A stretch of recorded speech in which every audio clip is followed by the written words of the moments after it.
were you eating cup of noodles? I don't. Yeah. You don't? No. So, okay, let's just start off like this. What's up, Besides man? pancakes, what's the favorite food? Besides Burritos. pancakes, burritos. I'm a big Is burrito that guy. is that a food like that? Is it Yeah, like it's a a one food. The ingredient whole food? diet designed behind it. It's called the burrito diet.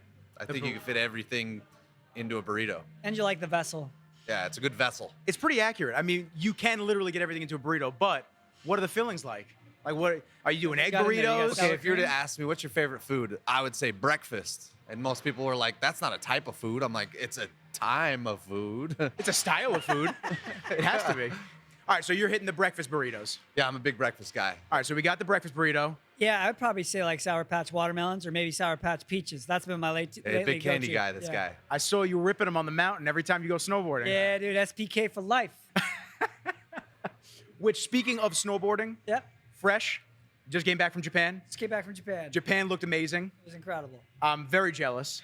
So what was the favorite part of the trip? I mean, you guys did everything. You guys were training out there. You Favorite guys were part eating of the good trip. food. Heli skiing was my favorite part. Hella skiing. Yeah, like these guys that were jazzed up to go, and I was always like, that's something that I never thought would come into my life. And so when it was proposed, I was like, yeah, we got to do this. And then once you're like going up in the helicopter and dropping in on these lines that nobody else has touched all day, it was like the most magical snow dream that I've ever had. Was it any heart flutter, anxiety feelings being that high up and just so isolated? Or have you guys done backcountry skiing type stuff before? I feel like there's a little bit of anxiety just because I don't ever go somewhere where there's going to be an avalanche possibly.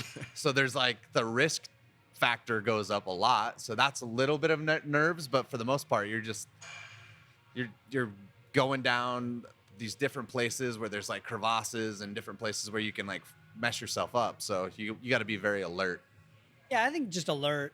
Like nerves are there, but because it's something new, especially the first time you go up and they take you down, and then you have a guide with you, so you're not just out in the wilderness. But they give you so many warnings going into it that you're like inherently like, oh, what do I need to be paying attention to? Where do I need to be going? And after the first run, from that point on, all of that was gone, and it was all just adrenaline and excitement. So you get to do multiple runs. You get to go- So you pay for this particular experience. When the fee you paid covered 6 flights, and then if you wanted to, you could pay more per flight up if there's more than 4. There had to be 4 people going. So we were lucky enough that there was 3 or 4 of us that wanted to keep going, and we on a week where they had to cancel 3 or 4 entire days because of weather. We were lucky enough to have 9 full runs on one day, Damn. so more than a full day of skiing. That's awesome. It was legendary. Yeah. So now, when you guys went to Japan, was that peak season? Was that off season? Oh yeah, it's peak season. I was gonna say so. So there's this thing in Japan called Japauary or just Japao, because it's like legendary that they get the most snow in January alone. I think they get 400 inches, which is on more- average. That's more than like some places get all year. So every morning we would wake up and there'd be like a foot of fresh snow. So every day was just epic, and it's light, it's fluffy, it doesn't grab you, it's not sticky. Is that, and so how is that? Because I've only been to Salt Lake City once, Yeah. and I know you guys rip over there home. Yeah, so Salt Lake mountains. City's Salt Lake's known. It touts itself as the world's greatest snow on earth, and there's some great snow in Utah. Japan spoiled me. Yeah, I think Japan just gets more consistently over the course of the whole month of January. Whereas like, yeah, we have good snow in Utah, but it's, that you get a storm here, a storm there. It's not every day like it was when we were there. I think we just timed it perfect because there's some other people that went out before us that were not that impressed, and I think we just hit the. Yeah, you're like, I don't know what you guys are talking about. It was crazy out That there. was great, man. So now let me ask you real quick. So when you're doing a run, so you said you got 9 runs in, which is a ton, more than anybody would even probably getting dropped off by a helicopter up to a mountain. Yep. How long does one run last down that mountain? How tall was it, or how high? Ooh, it also depends on the time of day, because at the beginning of the day you're learning and you're working as a group. So the first couple of runs would take maybe 30 minutes, and you're waiting for the chopper to come meet you or pick you up at the bottom at different locations. Uber heli. Yeah, Uber heli shows up. Like I FaceTime my kids, and I was like, hey guys, my Uber's almost here. And my wife's like, there's no roads. And I was like, just wait, babe. We don't need roads. We don't need roads. And then I turned the camera, and the Roads where helicopter we're going. landed. My kids lost their mind. It was epic. But we towards the end, we were knocking out runs in about 20 minutes. That's great. But there's on that, yeah. I mean, you have to wait for other. There was 2 groups using the same helicopter, so Yeah, and it's not like right when you get dropped off, you just bomb it down. You go as a group, so you go about a quarter of the way down, and then you regroup, and then he kind of explains the terrain and what to look out for, and then you go down another quarter of the way. So you got the buddy system. You got to make sure everyone's yeah, still it's very there. buddy system for sure, especially just because you're on top of a volcano and there's glide cracks. So as the ground heats up underneath all this snow, giant portions will just shift. Damn. So you got to be like really aware of that. And you know, we're wearing beacons, we have probes and everything. So we got about a 5-minute crash course on how to save somebody. So Which probably useful in the yeah, it worst was case definitely scenario. useful, but well, in the worst really case glad we scenario, I didn't have feel to. prepared for an avalanche. Yeah, that's not for at sure. all.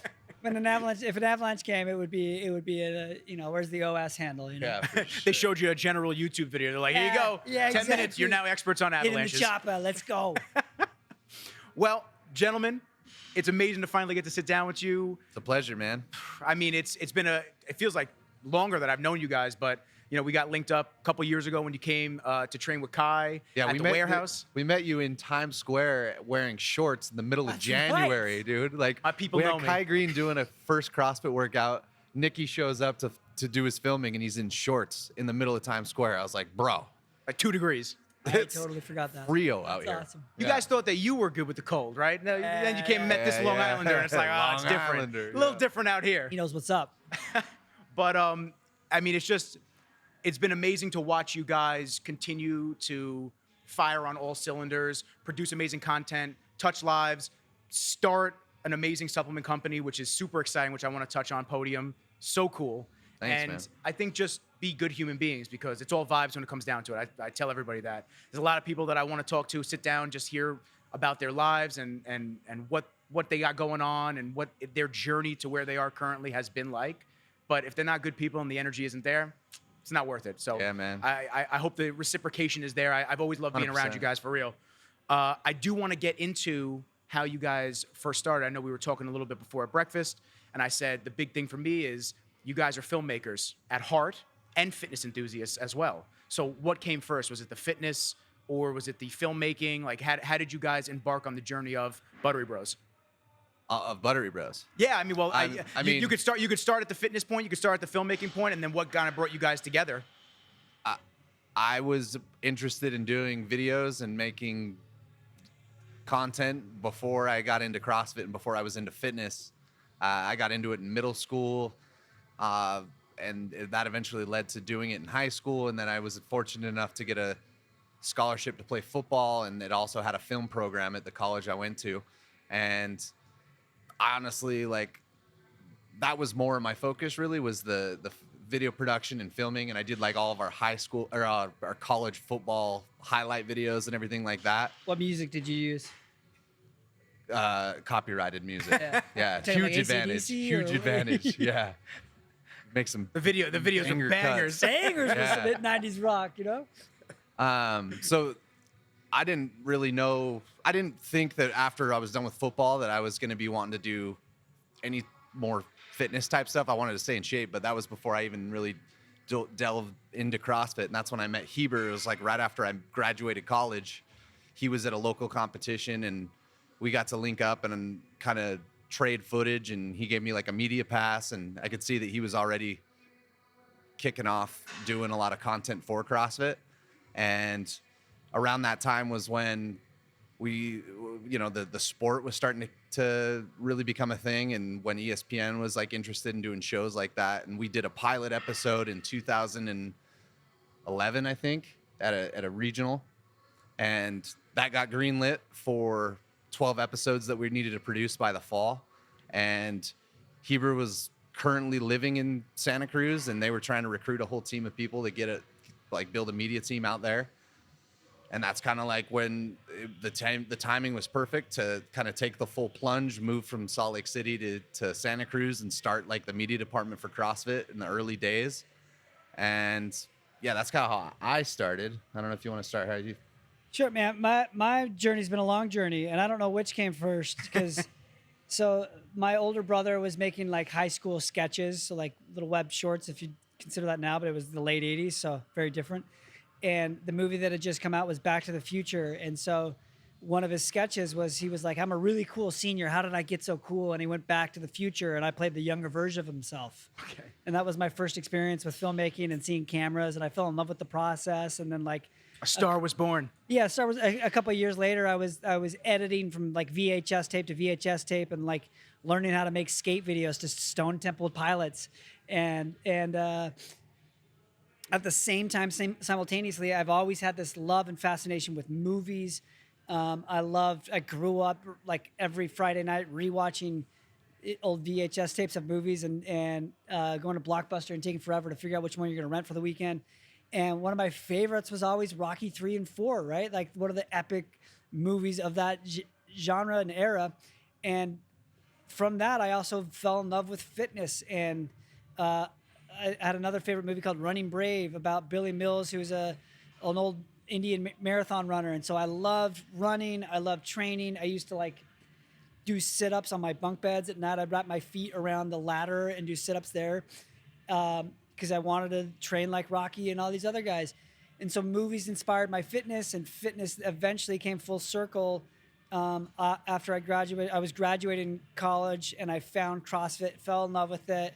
I had intentions of going to make movies, and like that was my goal, was to go be a director down in Hollywood, or get involved in that space somehow. And in that process, I found CrossFit, fell in love with it, and started to do contract work with them as a side thing.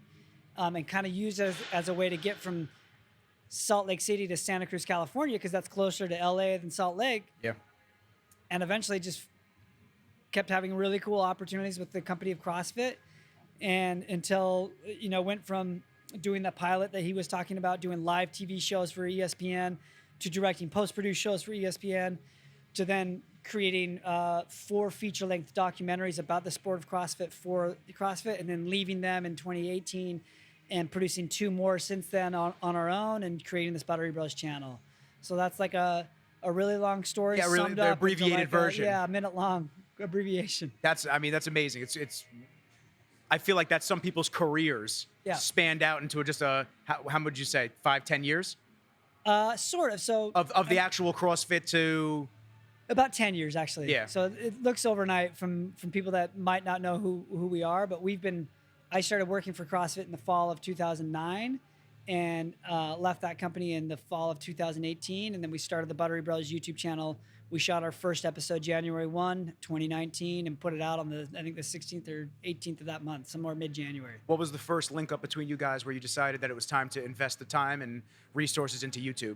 Well, I mean, me and Heber had worked together for 10 years, so we knew how to, each of us operated, our strengths, our weaknesses, where we could both benefit from working with one another. So it kind of was like a natural transition from working for CrossFit to doing it for ourselves. So we literally like hit up Matt O'Keefe, who was our business coach 101. Like we took a semester of business class from that guy. He kind of got us up and running as far as like how to, do a pitch deck, how to figure out how to market and, work with the other brands and stuff like that. And so once we launched our YouTube channel, it was almost like this pie in the sky. Like if we can make this be where we put all of our content and bring other people in that want to be a part of it, it seems like a really good platform, and it's a weekly turnaround, and it's something fresh. It keeps us creative. And that's what I like to do. I like to like go out, make something, and have something to show for it pretty quick. Like sitting on stuff for months and months and even years was always stuff that was like a little bit more of a grind for me. I like to be able to like, You're saying for the longer form videos, yeah, like the form longer stuff. projects. Like those are great, and I feel like those live on for longer. But it's fun to just be creative and do stuff week in, week out, and start from scratch. Even though it's a challenge to come up with a concept and have like ideas and have it all flow and make sense and be engaging for our audience, because we're not just trying to like. It's an entertaining show. It's like we're trying to entertain as well as educate and have it be like a motivational, positive message. So one of the first videos that I saw was you guys doing the military workouts, like running around doing like the snow, and you guys are doing the long distance running, and Yeah. yeah, that was the first video that I saw. Test. Oh, the Army? Yeah, with the Army. Oh, yeah. Yeah, so And then I was noticing all of the overlays and the different the stretching and the mobility in the middle of it, and it was just very cool how it was assembled. It was a show, but you felt like you were almost watching it and engaging with the actual people in it, which is what most shows should be. It shouldn't Yeah. be just you sitting there watching. It's like great. You feel like you're in the moment with the actual people on the screen. And I love the overlays that I believe you could correct me if I'm wrong. Jules was doing. Yeah, Yeah, the so graphics. Julian Graphics. Marquez, he's our motion graphics guy / Sauce our boss. camera guy. He's like one of our employees, the sauce boss. Like we worked with him at CrossFit too. So when we were leaving and starting this whole thing, we were like, hey, we really like working with you. You have a great creative talent and style. Vibes. Great It goes on vibes, yeah. man. So Vibes. it was he believed in it and he saw like what we were doing, and we initially just kind of used him to do some overlays, and then eventually that turned into him doing custom graphics for every show, and now he's part of the team. He comes on every shoot with us. He's part of the show. I remember watching. I was like, these are phenomenal. I love the interactive overlays. The graphics were beautiful. They're colorful. They're exciting. They match the brand and what you guys are putting out there. So it was really cool. Yeah, I and love seeing that. Yeah, so those intros were like, YouTube's a very different platform and a different product than what we were traditionally used to doing with like documentary storytelling and stuff. Like you want to be like super high energy right out the gate, set the stakes so that like within 30 seconds you want to know exactly what you're watching and what you have to win or lose or something like that. And having Julian's graphics really is like an eye-catching, engaging, like bells and whistles all up front. Yeah. No, I 1000% I agree, because that was the first video I saw you guys, and I was like, got to watch the whole episode. We got to check it out. Cool, glad it worked. So going back to when you guys first started YouTube, and obviously delving into that, you had experience with YouTube, obviously through the content creation through CrossFit, ESPN, stuff like that. What was the process like with figuring out a frequency of uploads, the content that you guys wanted to do? Because content strategy and planning is what a lot of brands lack, and it's the toughest part for a lot of people to kind of kick that off and keep the consistency going. So because we were filmmaker, well, that's a learning process, and it's always changing for us. How we kind of got into the rhythm that we're in is initially when we started this, it was really just to document a behind the scenes on a documentary that we were making that year. And so we had no intentions of this being something that we monetize or that we do anything with. And then what ended up happening is brands kept hiring us to make commercials for them. And we'd make these commercials, like Reebok hired us to go make this documentary about these runners in the middle of the CrossFit Games open season, which is a busy time. And we're trying to shoot this documentary, and we're trying to create Buttery Bros stuff. And we shot this 3-day shoot of these runners in West Virginia, and they put it up on their YouTube, and it got like 3,000 views. And then that week we went and shot a video for up in Canada for the CrossFit Games Open for our Buttery Bros YouTube channel. And that video has probably a 300,000 views now, something like that. And it like immediately clicked. I was like, well, these brands are willing to pay me for making this commercial for them, and then they're going to put it on their platform and no one's going to see it. Like, what value does that bring to the company? We need to figure out how to make that value for ourselves, because this is way more fun to do than to track these guys for a couple of days. So once that set in, it was like, okay, now how do we figure out the schedule to, like, now I need to study YouTube to learn how often we should be doing this. So it started out like doing, I think for a while we were doing like once every 10 days was the goal, or once every other week, especially after the CrossFit Open, where it was every week for 5 straight weeks that year. So in 2019, it was, hopefully every 10 days. About a year and a half ago, we started doing every week was the goal. And we've been pretty consistent with that. I think we might have been like a 10-day stretch if we're like switching from Wednesdays was initially what we're doing. And then we switched to a Monday earlier this year. And we've been on Mondays for the last like 5 weeks.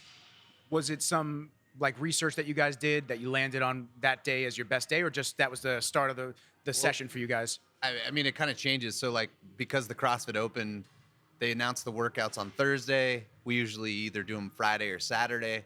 And then you want to have them turned around by Monday, because if you wait much longer than that, the next workout will be announced, and then you almost don't have a lifespan of that video. So that's why we're on the current schedule we're on. But once we get out of the Open, we like to go back to Wednesdays so that we're creating content throughout the week, and then we can enjoy our weekends, and then be having our editors work behind the scenes so that we can produce and have that out by Wednesday. So it just works better with our life schedules and our travel plans. Obviously, when you look at YouTube, it'll show you when your audience is most engaged at what times or what parts of the day.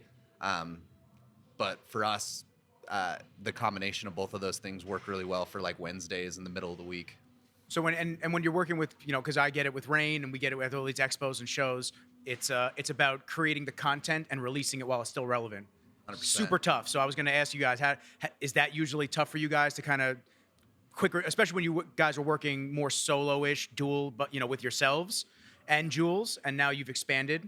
So before then, now the expansion, did you find that it was tough when these deadlines were so close to each other to get the relevant content out, do everything, and get the next video? We used to go to an event, film the entire event from Thursday till Sunday night, and have the video go up Monday morning because we wouldn't sleep. I mean, we did that a year ago. Like, I remember, yeah.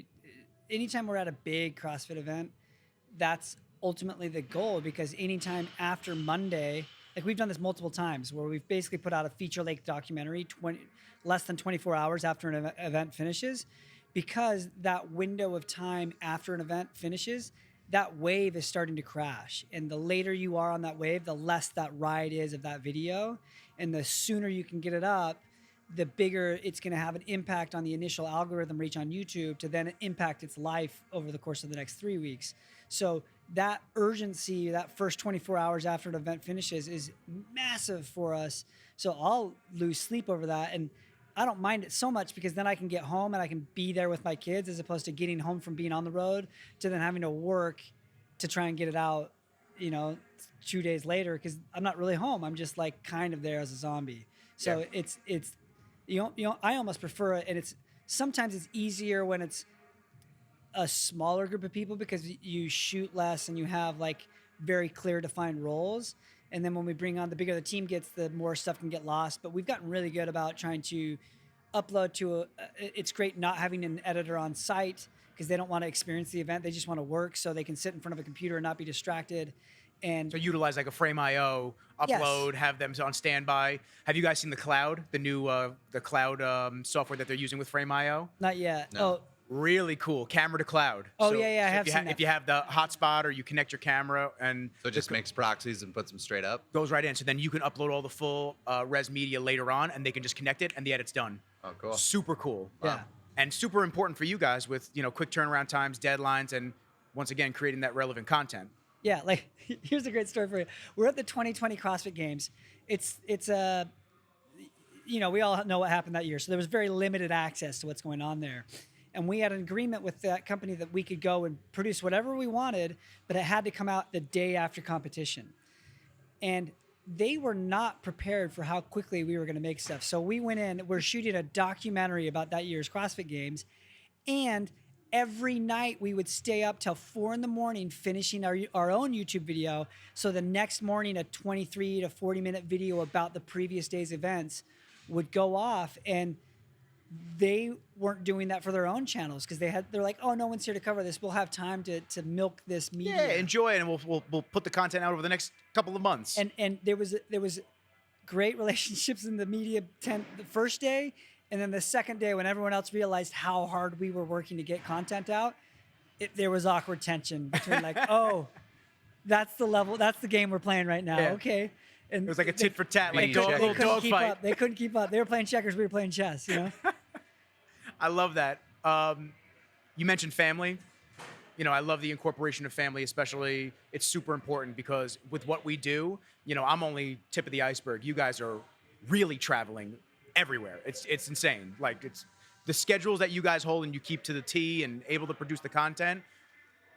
I can't emphasize enough how impressive that is. Thank you. For real. Like it's crazy. But the importance of family and being able to reset and go home. Did you find that was something, like you said, there was a learning curve in the first process of starting this and getting the content out and shooting and traveling versus now you understand, like, I'd rather just be able to bang this video out and spend the time when I get home? I mean, it's always evolving. And 4 years ago when we started this, my kids were semi-ignorant when I was coming and going. Now I go to leave and they're like, I don't want you to go. Like they'll have conversations about like, I don't want you to be gone for 5 days. Can you go for 3? and they're like negotiating with me, and I'm like, homie, I'm doing this so that when I get back, we can be present, we can hang out, we can go do stuff. So there's always a balance there, and for me, it's twofold. When I'm home, I try to be very present and get to the kids' level. And like I spent 2 hours yesterday when I wanted to go to the gym and get a pump. I spent 2 hours on the floor finding Lego pieces for my littlest guy to build a custom Lego Wujira dragon. And then But that dragon was awesome. the dragon's gonna be pretty sick. He's very creative. And then the other thing I try to do is once a quarter try to create like a core memory trip, or at least twice a year. So like last year we went to Hawaii on 2 different occasions, and they were involved in our show, and we did some really cool stuff. But try and go on family trips that they will remember for the rest of their lives, and think fondly of. Hopefully, Yeah. I mean, sometimes family trips don't always. and not always always the great. Not happiest, always yeah. great. Yeah. Especially when my cousins were involved. My mom and I always had a great time. Yeah. So I want to talk about Podium, because I know we're on a time crunch, and I want to make sure that we kind of hit a couple of points. Yeah. You know, it's 11, so I'll probably let it run for like another 5-10 minutes, and then I would love to sit down and like actually relax and talk to you guys, have more reins and chill out. But so the incorporation of Podium, when was that a conversation between you two that you said, you know, we want to start our own supplement brand? Because supplements are a very interesting space. I have a lot of friends that are in it, a lot of companies that I work with and that I speak often with. And if you don't have all the right plays in place, it can be very difficult. And I'm glad to see that your brand has continually grown. Yeah, it all kind of happened by someone sliding into Heber's DMs. One of our previous partners, his name was Jeremy, slid in and said that he had a business partner, Paul Haverland, that had started other previous nutrition and supplement brands that were successful, and they saw us as a direct line to the CrossFit community. And so we started having these talks in like late 2019. Obviously, the world shut down, and then that kind of went on pause, and then we kind of revamped it in the middle of 2020. They wanted to get together and just kind of pick our brains and see if it was a good fit. Obviously it was, and we decided to start coming up with the look and the feel, and they wanted us to use our contacts in the CrossFit world and see if we could bring on athletes. And right around that time, it was when Matt Fraser was retiring, and we were like, man, this seems like a perfect opportunity for us all to kind of like go in on this together. Matt, being the 5-time CrossFit Games champion, brings a lot of credibility to the brand. We're great friends with him. We've worked with him for a long time. And so when we kind of proposed the idea of starting this company and this brand together, he was all in. And so that was another really good fit. We launched in, was it September 21? September 21.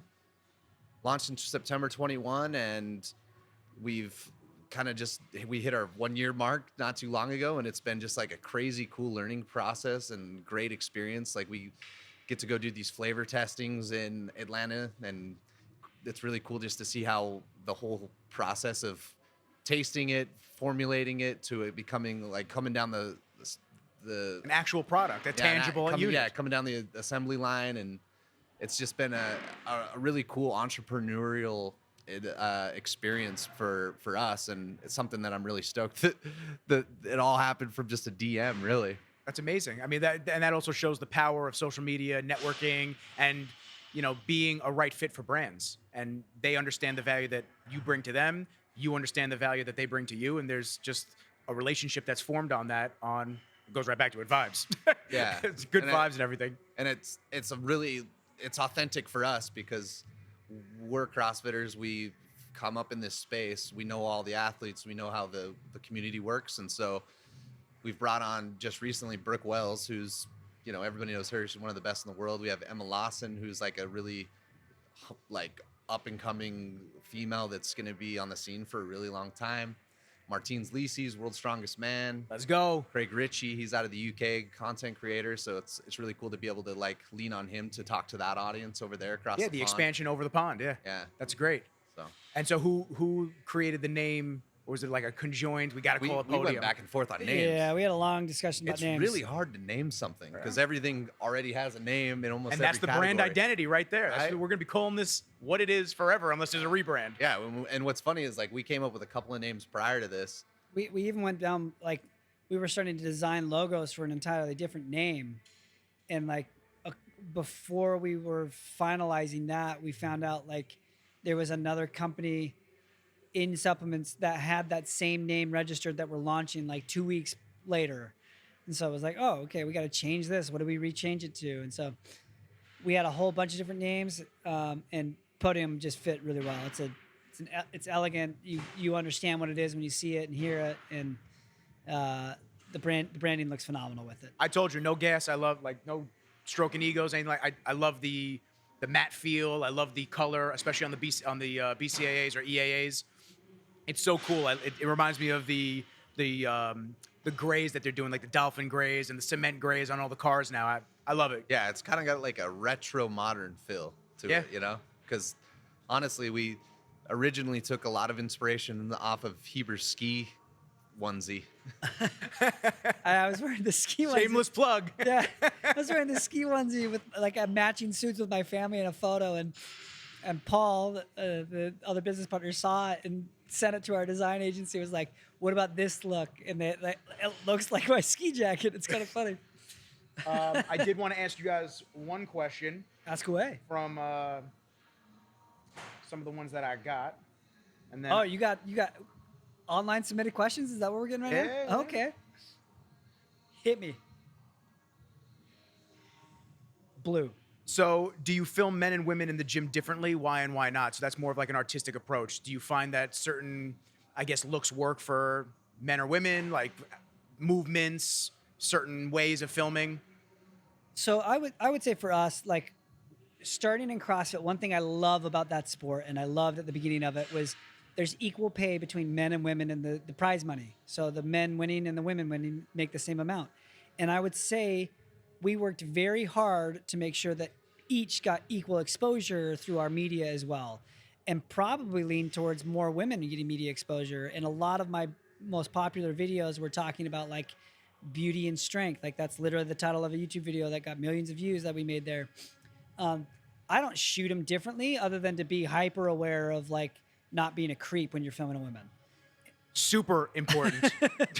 So just making sure everyone feels really comfortable, but that's never really a discussion.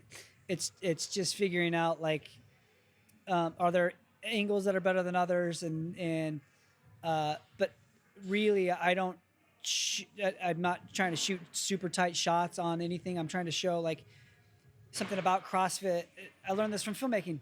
When you watch a really good martial arts film, they're just highlighting the capabilities of the actors and actresses and what they're able to do as an athlete, really. Like Jackie Chan, you don't want a close-up of Jackie Chan doing something. You want to see him jump from building to building and fall down the thing, right? So you need a wide-angle lens and some cool camera movement to be able to make the audience feel like they're a part of it as opposed to just a locked-up tripod. Like a Born Identity film. Yeah, the opposite, yeah, exactly. Right? The Like Born all Identity is the exact short, opposite. Shortcuts up close. You can't really tell what's happening, but it's high energy. But So a good blend of those things is kind of what you want. But for filming the athletes, I'm just highlighting their capabilities, and a lot of the time that's best suited with a wide-angle lens, and you can't really find yourself in too terrible situations if you're doing that. if you're catching my drift.